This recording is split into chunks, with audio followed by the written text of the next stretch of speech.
Alhamdulillah, moi aussi à mon tour de vous remercier pour ce travail que vous faites pour nos enfants. Enseigner nos enfants, c'est peut-être, non seulement peut-être, et certainement l'acte le plus religieux, le plus méritoire, car il s'agit de préparer nos enfants alors qu'ils sont dans un moment très sensible, très déterminant quant à leur éducation qui va déterminer le futur de leur vie.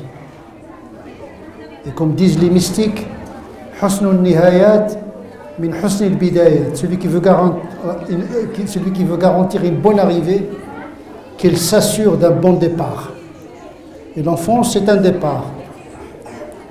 Et quand on rate un départ, c'est très difficile de rattraper la course. Et donc c'est à moi et à mon tour de vous remercier de ce travail que vous faites pour nos enfants. J'ai choisi le thème du pardon parce que nos enfants ont besoin d'un modèle, notamment dans un monde où l'islam est accusé de violence, de vengeance. L'islam aujourd'hui a une image d'une religion de revanche, de radicalisation, de terrorisme. Cette image d'un islam de pardon, d'amour, n'est pas assez mise en relief. Et généralement, quand on parle du prophète, sallallahu alayhi wa sallam, malheureusement, on parle toujours en termes de victoire, de conquête, de force. Or, la force du prophète, sallallahu alayhi wa sallam, était dans son pardon, dans sa miséricorde. Il a su exprimer la puissance du pardon, ou le pardon de la puissance, ou plutôt un pardon puissant. Le pardon du prophète sallallahu alayhi wa sallam est un pardon inconditionnel quel que soit l'état où il se trouve. Nous allons exposer rapidement le prophète sallallahu alayhi wa sallam dans tous ses états de pardon. Un pardon sous la persécution. À la Mecque, 30 années de persécution. Normalement, quand vous êtes persécuté, vous avez la haine. C'est naturel. Mais l'islam nous demande de vaincre cette haine. Parce que la haine est négative. Parce que l'ennemi et l'adversaire n'est jamais absolu.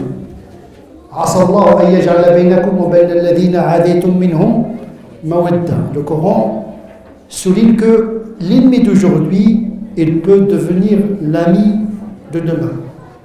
Celui qui vous a persécuté aujourd'hui, qui vous a exclu aujourd'hui, il peut vous embrasser demain.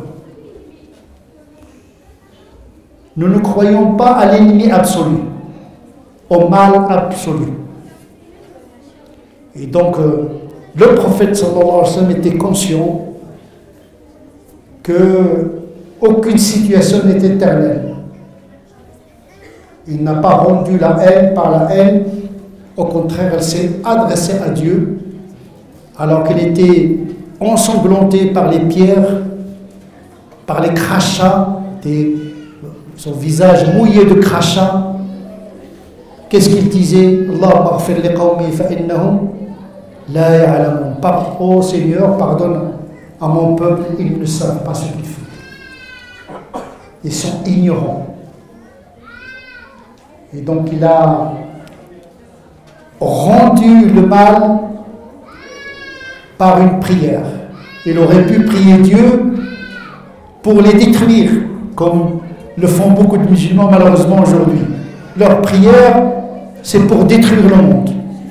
Les ennemis, les Américains, les Anglais, les Chinois, et même les musulmans qui ne sont pas d'accord avec eux.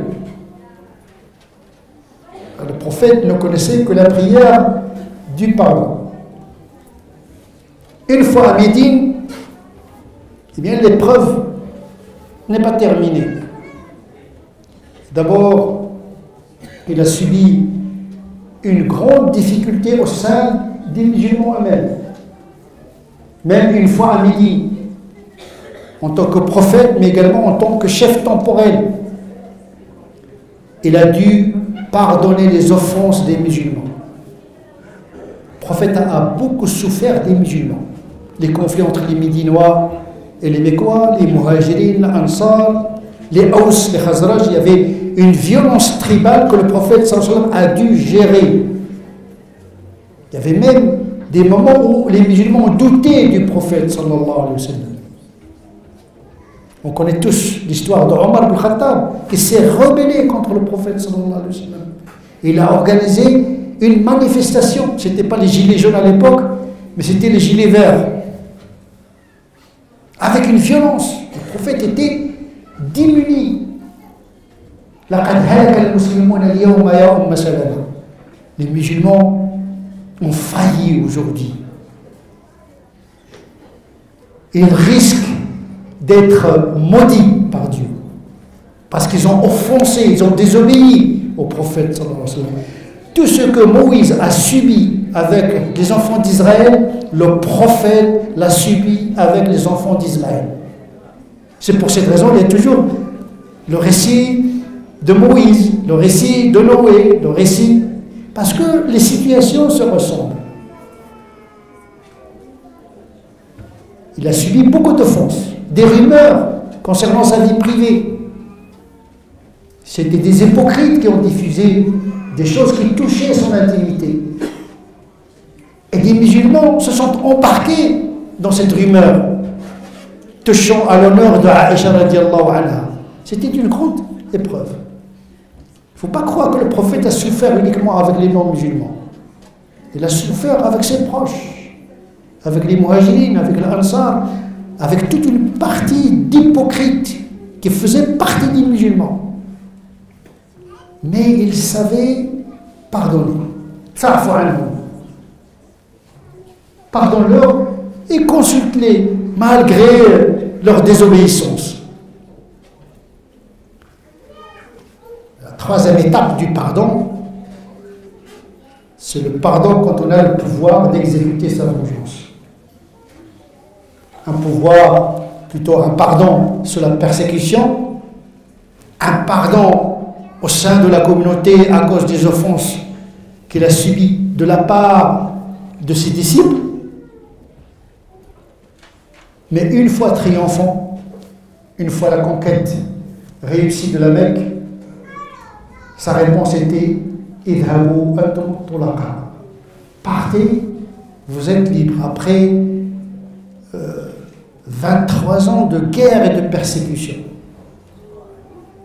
Il a même pardonné à ceux qui ont tué ses compagnons, ses proches parents. Il a pardonné à Habbar ibn al-Aswad, celui qui a causé la mort de sa fille. Il l'a brutalisé et à cause d'une fausse couche, il a subi ses effets négatifs. Et on dit que Zaynab, la fille du prophète, est morte à cause de cette brutalité de Habbar ibn al-Aswad. Il lui a pardonné. Vous vous rendez compte? Le pardon d'un impuissant, ça peut se comprendre. Quelqu'un qui n'a pas de pouvoir, il peut pardonner par défaut. Parce qu'il n'a pas de pouvoir, Allah yassamah. Parce qu'il n'a pas de pouvoir.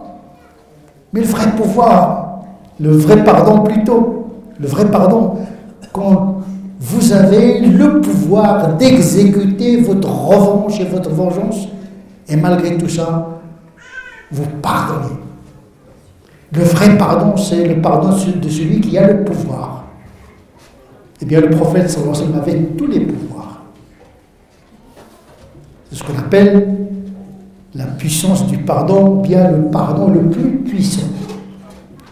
Bien sûr, nous avons le pardon de Jésus, qui est un exemple également de charité. Sauf que Jésus n'avait pas le pouvoir que le prophète sallallahu alayhi wa sallam avait. Il avait le pouvoir. Jésus n'avait jamais eu le pouvoir que Mohammed sallallahu alayhi wa sallam a eu. Donc à cet égard-là, on peut dire que le pouvoir, plutôt le pardon du prophète sallallahu alayhi wa sallam, en termes de qualité, est supérieur à celui de Jésus, avec tout le respect et l'amour que nous portons à Jésus. C'est trop facile de pardonner quand on n'a pas les moyens de se venger. On se donne bonne conscience. Mais lorsque vous avez le pouvoir, vous avez l'ivresse du pouvoir. Parce que le pouvoir, c'est une ivresse. Généralement, celui qui a le pouvoir, il devient tyrannique. Il pardonne rarement. Eh bien, le prophète, sallallahu alayhi wa sallam, il a su pardonner quand il était sous la persécution, parmi les siens, et quand il a eu tous les pouvoirs temporels et spirituels. C'est ça le modèle que nous devons véhiculer. Un prophète qui ne connaît pas la haine. Parfois, bien sûr, il applique la justice, répondre à l'agression par une réponse équivalente.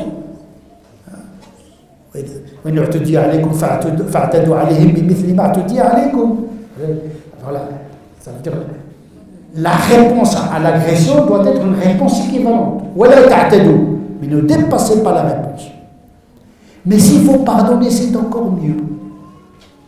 Donc l'islam, il prend la justice, mais il prend également le pardon. Inna Allah ya'mur bil 'adl, la justice, on a le droit de se défendre, de revendiquer notre droit, etc. Mais le Coran appelle également à l'ihsan. Inna Allah ya'mur bil 'adl wa l'ihsan. L'ihsan, c'est savoir pardonner, savoir revendiquer moins que son droit et accomplir plus que son devoir. La justice consiste à revendiquer juste son droit et accomplir juste son devoir, ni plus ni moins. L'ihsan, c'est plus qu'autre chose. L'afou. L'afou, c'est quelque chose qui est surérogatoire, supplémentaire. C'est plus que la justice. La justice fait partie de la légalité, le pardon fait partie de la moralité. Et puisque le prophète sallallahu alayhi wa sallam est venu pour parfaire la morale, il était plus dans le répertoire de la moralité que dans le répertoire de la légalité. Il ne résolvait pas, il ne traitait pas les questions en termes de justice. Généralement, il les traitait en termes de pardon et de compromis. نسأل الله عز وجل أن يجعلنا من الذين يستمعون القول فيتبعون أحسنه سبحان ربك رب العزة عما يصفون وسلام على المرسلين والحمد لله رب العالمين.